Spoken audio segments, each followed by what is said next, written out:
Translations. La gran caza de brujas contra las sectas en Argentina y la Escuela de Yoga de Buenos Aires. 3. Una enseñanza ecléctica. 04/05/2023 Massimo Introvigne. A más. Juan Perković afirma enseñar filosofía más que espiritualidad o religión, con Gurdjieff presentado por Ouspensky y Dale Carnegie como referencias importantes, pero no exclusivas. Por Massimo Introvigne. Artículo 3 de 5. Lea artículo 1 y artículo 2. Read this article in English. Alumnas de EIVA interpretando un tango, voz y piano, en un show. Las clases incluían un breve show en que los alumnos que lo quisieran podían poner en escena una performance de su elección. Detrás de la cantante se aprecia la decoración navideña.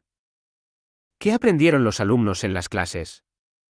La EIVA no se considera un movimiento religioso, y los alumnos mantienen su propia religión si la tienen. Entrevisté a una que me contó que va regularmente a la misa católica, y otra pasó buena parte de su vida como ejecutiva en distintas organizaciones judías argentinas de primera línea. En lugar de religión o espiritualidad, prefieren usar la palabra filosofía. Sin embargo, insisten en que todos y por naturaleza somos filósofos, usemos o no esta palabra. Podemos, sin embargo, reprimir y negar nuestra actitud filosófica, es decir, la tendencia natural a hacernos preguntas sobre el sentido de la vida, pero esto genera estrés, frustración, violencia a nivel individual y social. Es incluso la causa fundamental de la alarmante propagación de las toxicomanías y de las guerras. Algunos de mis entrevistados eran médicos y psicólogos clínicos e insistieron en que el estudio de la filosofía puede ayudar a resolver graves problemas de adicción, además de mejorar el bienestar general. Al igual que ocurría con Gurdjieff, la atención se centra mucho más en esta vida que en la siguiente. Perković me dijo que personalmente se inclina por la doctrina de la reencarnación y encuentra razonable la idea del karma, pero nadie está obligado a ser religioso ni a creer en ninguna doctrina religiosa en la escuela, aunque hay grupos que estudian, pero desde un punto de vista filosófico más que dogmático o teológico, las escrituras sagradas de distintas religiones. El problema con Gurdjieff es que nunca fue fácil de entender. A pesar de las biografías, conferencias, números especiales de revistas académicas y cursos dedicados a él en varias universidades, el pensamiento de Gurdjieff sigue siendo difícil de comprender para los no iniciados. En los casos judiciales contra la EIVA, la falta de familiaridad de los fiscales con el lenguaje idiosincrásico y el estilo de enseñanza de Gurdjieff explica por qué la jerga de la escuela era a menudo malinterpretada. Gurdjieff era un maestro espiritual severo, que creía que la mayoría de los seres humanos se encontraban en un estado de sueño sin saberlo y necesitaban una terapia de choque, que incluía abusos verbales y exigentes ejercicios físicos para despertar. Perković me dijo que eran métodos quizá apropiados para otro momento histórico.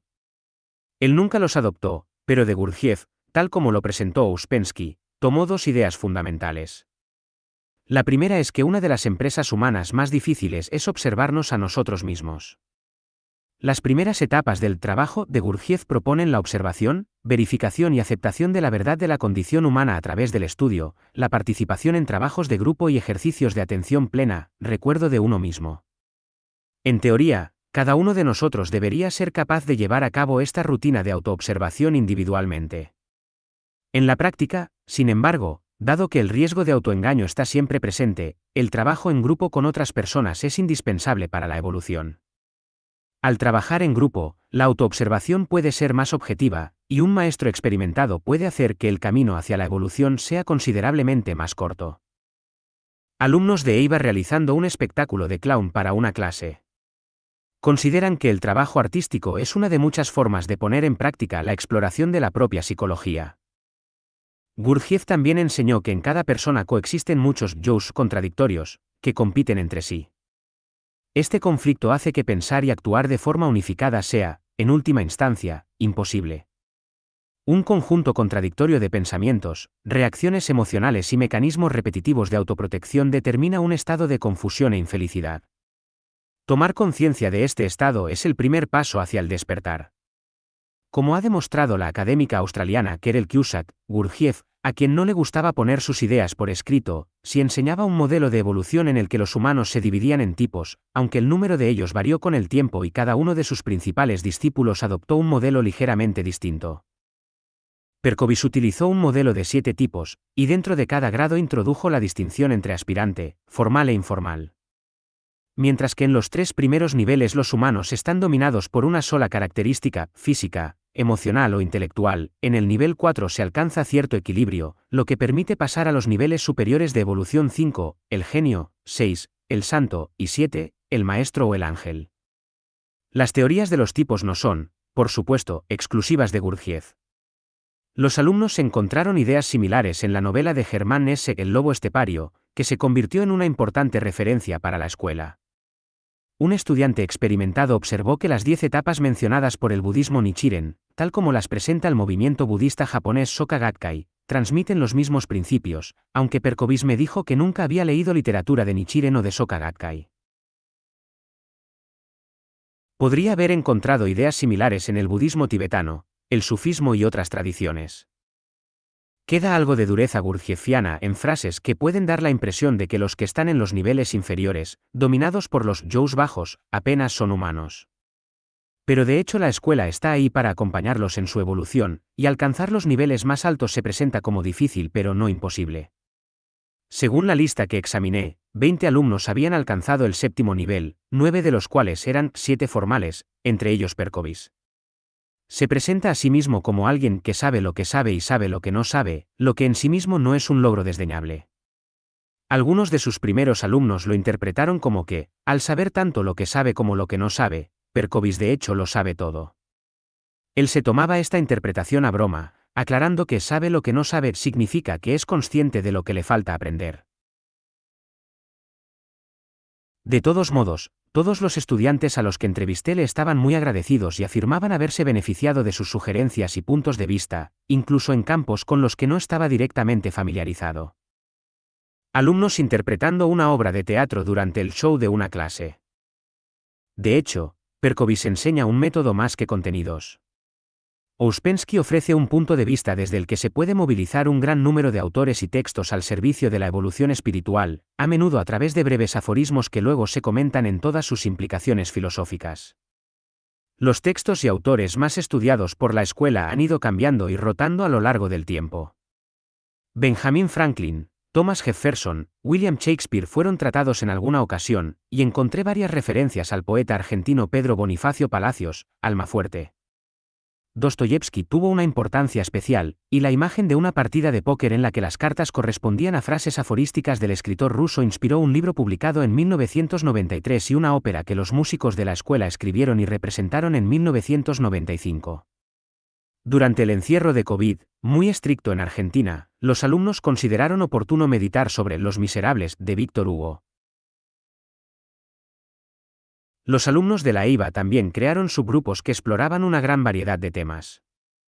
Uno de ellos fue la astrología, abordada psicológicamente según la escuela de Oscar Adler. Portada del libro Dostoyevsky y las cartas marcadas del jugador de póker, por Juan Perkovic, Susana Franca y César Payota. Sin embargo, la escuela descubrió que, aunque la filosofía facilitaba ser mejores seres humanos e incluso superar adicciones al alcohol o las drogas, seguía habiendo problemas. Estos problemas estaban relacionados con el hecho de que constantemente necesitamos comunicarnos con otras personas, que pueden ser muy diferentes a nosotros y a las que no conocemos realmente. La comunicación fue siempre uno de los temas principales de la EIVA, y en un principio se abordó a través de la noción de el camino de la Geisha, Geisado, que proviene de un poema del antiguo maestro de yoga de Perkovic, Dante Parandelli. Los estudiosos de la cultura japonesa saben que una geisha no es una prostituta. Aunque a veces puede entablar relaciones sexuales con sus clientes, los entretienen principalmente con sus habilidades artísticas, musicales y conversacionales y un arte superior de cortesía. Geisado significaba en la EIVA adquirir un estilo de refinada cortesía, y se aplicaba tanto a mujeres como a hombres.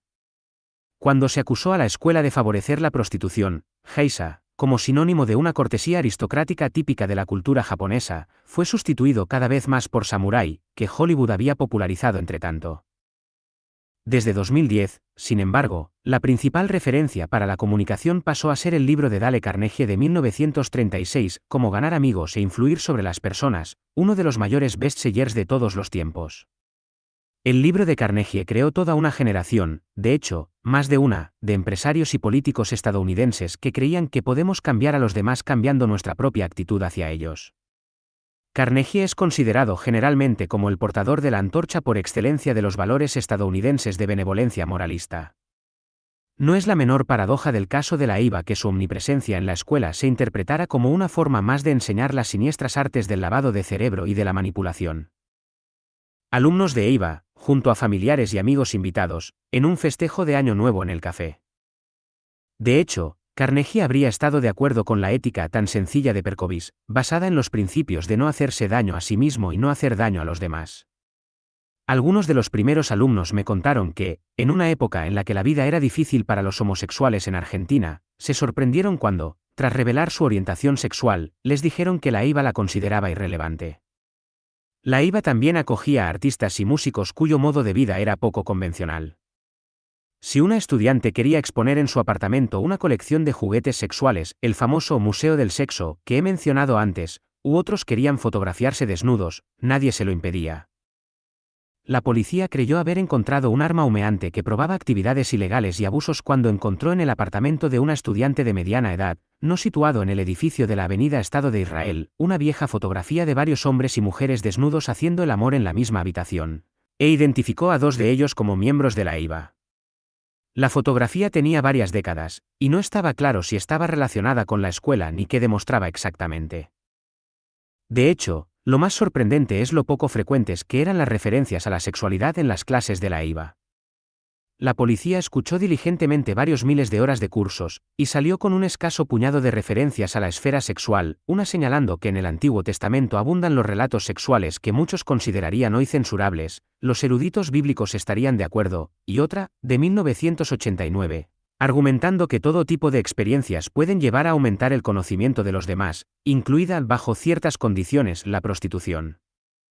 Esta frase mencionada en la acusación de 2022 pareció extraña a los estudiantes. Encontraron la clase correspondiente y descubrieron que lo que seguía, y no había sido citado por el juez, era que, por supuesto, la experiencia erótica no deseada es negativa. La clase reza, textualmente, pero hay algo con el erotismo que es muy importante que lo tengan presente, nunca debieran realizarlo si no está en vuestra sangre el deseo y la necesidad, porque entonces si es un pecado, es envenenado cuando no es un evento deseado. Y más adelante agrega, el evento erótico no deseado es un sufrimiento, es asimilado a una violación, entonces pienso que es un momento horroroso por el que pasa el ser humano. Es inmoral, aún dentro del matrimonio es inmoral, y tanto es así que, en la jurisprudencia norteamericana, si uno de los dos esposos no lo desea es castigado como violación. La sexualidad nunca fue un tema principal, y de hecho apenas se mencionaba, en las clases de la IVA. Se dejaba en la esfera privada, regida por el principio de que si no nos hacemos daño a nosotros mismos ni a los demás no existe el pecado y no deberíamos sentirnos culpables.